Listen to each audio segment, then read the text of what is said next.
তুমি আশা ভালোবাসা, তুমি আমার প্রেম পেয়াসা। নতুন বাংলা গান গাইলেন রাহাত ফাতে আলী খান। আন্তর্জাতিক খ্যাতিসম্পন্ন পাকিস্তানি জনপ্রিয় সঙ্গীতশিল্পী রাহাত ফাতে আলী খান নতুন একটি বাংলা গানে কণ্ঠ দিয়েছেন এই গায়ক। গানের শিরোনাম তুমি আমার প্রেম পিয়াসা। রাহাত ফাতে আলী খান পাকিস্তানি গায়ক হলেও ভারত এবং বাংলাদেশে সমানভাবে জনপ্রিয় এই তারকা সঙ্গীতশিল্পী। তার কণ্ঠ এবং গায়কী সুরের মূর্ছনায় বুঁদ হয়ে থাকেন সমস্ত সঙ্গীতপ্রেমীরা। আর এরকম তো হওয়া বাধ্যতামূলক, কারণ তিনি আরেক জনপ্রিয় উস্তাদ নুসরাত ফাতে আলী খানের সন্তান।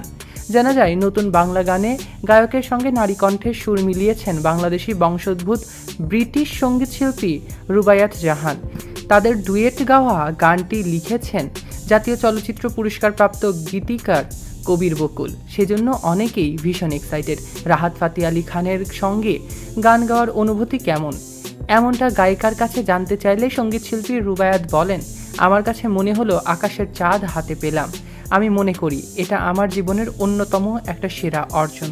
আজকে মুক্তি পেয়েছে ধ্রুব মিউজিক স্টেশনের ইউটিউব চ্যানেলে গানটি। প্রসঙ্গত, পাকিস্তানি সঙ্গীতশিল্পী রাহাত ফাতে আলী খানের আগেও বাংলা গানে কণ্ঠ দিয়েছেন। গায়কের গাওয়া জনপ্রিয় বাংলা গান ছিল ভালোবাসা পার হয়েছে। দেশের খ্যাতিমান সঙ্গীতশিল্পী রুনা লায়লার সুরে গানটি গেয়েছিলেন রাহাত ফাতে আলী খান। সৈকত আহমেদ নূর, সেলিব্রিটি লাইফলাইন।